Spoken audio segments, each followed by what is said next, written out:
Metro Manila and 2 provinces will revert to modified enhanced community quarantine, or MECQ.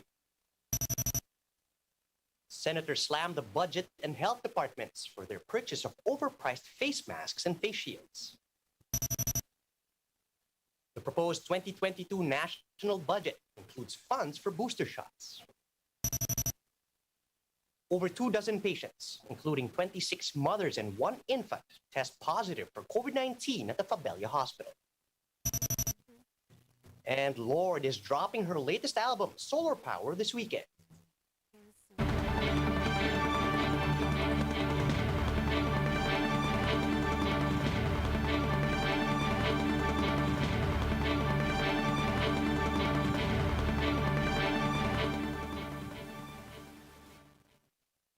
Fast, focused, and fearless. Here's everything you need to know as you jumpstart your day. I'm Charles Lejano. Metro Manila will be transitioning to MECQ for the rest of August. Malacanang announced that the IATF approved placing the NCR in the province of Laguna under MECQ beginning tomorrow, August 21. Bataan will likewise move to MECQ starting Monday, August 23 until the end of the month. Even so, local government units are still given authority to place certain areas under granular lockdowns as needed. But despite the supposed easing of quarantine classifications, strict restrictions will remain in NCR, Laguna, and Bataan under MECQ. Dine-in services and personal care service like beauty salons, parlors, barbershops, and nail spas shall not be allowed, while all religious gatherings shall remain virtual. The Octa research team says these changes in quarantine status will have no effect on the number of new cases in the coming days. Octa member Guido David says the Philippines is still likely to see record high cases by next week. He says any mitigating effects from the current ECQ will be felt after a 2-week delay. I think the mobility change between ECQ and a fairly strict MECQ would not be that significant. It will still affect the numbers, but we think it would be fine either way. That shouldn't mean that the lockdown or the quarantine restrictions are not having their effect. The effects of the lockdown will be felt usually after 4 weeks, in the sense that we will see a downward trend after the 4th week. So by our estimates, this would be around mid-September, about the 2nd week of September, when we will see a downward trend. The same observation was made by DILG Undersecretary Ipimako Dinsing. In an interview with The Big Story, he said that the IATF can only properly assess the 2-week ECQ once its effects are felt, by the 1st week of September at the earliest. What is important, Robbie, is the IATF has already approved the policy shift that we have proposed as early as last week. And the policy shift is really to move towards more aggressive granular lockdowns and a new way of attacking this virus or containing this virus, really doing house-to-house active case finding. So these are the major policy shifts that we will be implementing hopefully by after the 1st week of September. The health department's spending habits continue to draw scrutiny. This time, the Senate is going over their pricey face masks and face shields. Men Los Baños for the report. Senators were shocked to discover the high cost of face masks and face shields bought by the Procurement Service Department of the Budget Department in April to May of last year. 27 pesos for a piece of face mask and 120 pesos for a single face shield. The Commission on Audit flagged these items in its report on the Health Department's budget deficiencies. Sabihin na natin na very tight ang supply at that point. Pero saksakan na yata ng overpriced. Even Philippine Red Cross Chairman Senator Richard Gordon found the items quite overpriced. 120 pesos for a face shield, Mr. Chairman, Mr. President, Mr. Frank, Mr. Senate President. Yeah. 120 pesos. We bought it at 15 pesos. Millions of these items were procured, 113 million face masks and over 1 million face shields to be exact.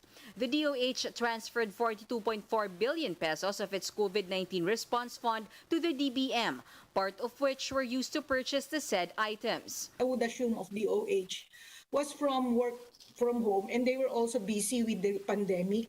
So at that point, they thought it more practical and practicable to transfer the fund to PSDBM. The agency explains scarce supply pushed prices up during that time. They added that there was also no SRP then. Because of the global demands and the shortage of this, we need to, since these items are really important to the DOH, we have no recourse. Senators zeroed in on resigned Budget Undersecretary Christopher Lloyd Lau, who led the PSTBM at that time. Kanda told the Senate that they already questioned Lau about the overpriced items. Yun po yung tinanong namin noon kay Yusek Lau. And he said at that point na because there were limited items in the local market, the amounts that he presented were defensible. But the lawmakers are not satisfied. But if you look at the facts, it is so obvious that there was an overpriced. The Senate will resume its hearing on the COA report on August 25. Resigned Budget Undersecretary Lau is expected to be summoned. The DBM and DOH are also advised to submit records of all transactions and procurement entered into by Lau. Reporting for News 5, Mean Los Baños, we are One News. The government is now allocating funds under next year's budget for possible booster shot procurement and distribution. That's despite the WHO's continued pushback against the use of a third dose. Greg Gregorio tells us more. Beginning next month, the United States will roll out COVID-19 booster shots after a new study showed that protection weakens over time. Eligible residents are those who had their Pfizer or Moderna shot 8 months prior. The move comes amid strong criticisms over vaccine inequities. The World Health Organization has time and again pushed back against the use of booster shots for now. What is clear is that it's critical to get first shots into arms and protect the most vulnerable before boosters are rolled out. Vaccine injustice is a shame on all humanity. And if we don't tackle it together, we will prolong the acute stage of this pandemic for years, when it could be over in a matter of months. The WHO said only 10 countries have vaccinated 75% of their population, while most low-income countries are still lagging behind and have barely inoculated 2% of their citizens. In the Philippines, more than 29.1 million jabs have been administered. Only 12 million are fully vaccinated, roughly 11% of the country's population. Health experts fear America's use of booster shots might eat up on the country's vaccine supply. Over the next 2 months, the government is expecting 30 million doses Pfizer shots, but the National Vaccination Operations Center assures Filipinos that this supply has already been secured. Kung may commitment sila to give the doses, kasama yan sa negotiation. Kasi alam naman natin this is US-based. Then it will all come part of the negotiation and agreements as we move forward.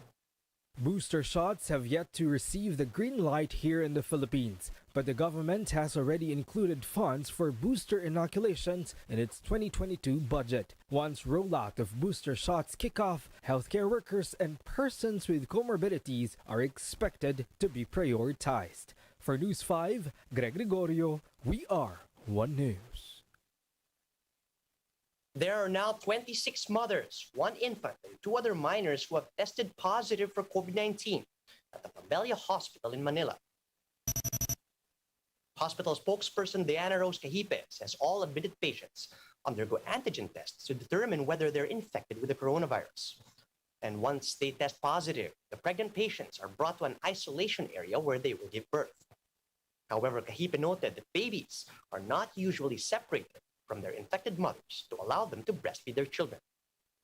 For babies that turn out to have a COVID positive result, most of the time they are asymptomatic. So if na-assess na sila ng doktor ng bata and then kaya naman to stay with the mother, it's best na rooming in para breastfeeding po si mother. So they stay together with the mother.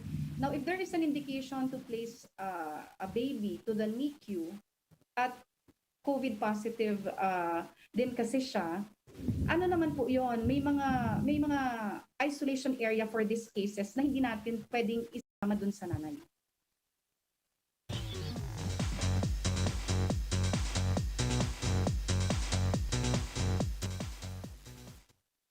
Lorde is dropping her latest album, Solar Power, beginning tomorrow.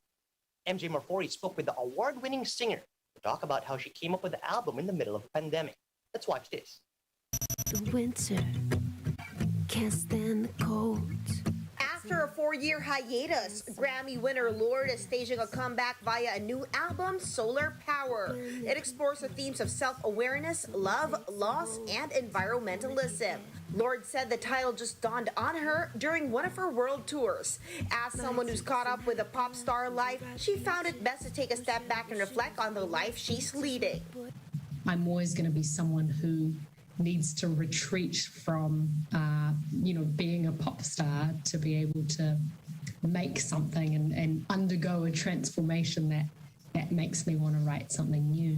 But returning to the music scene in the middle of a pandemic feels different for Lorde. Super fortunate timing-wise that, things have kind of opened up a bit more now and I'm able to do some things in person.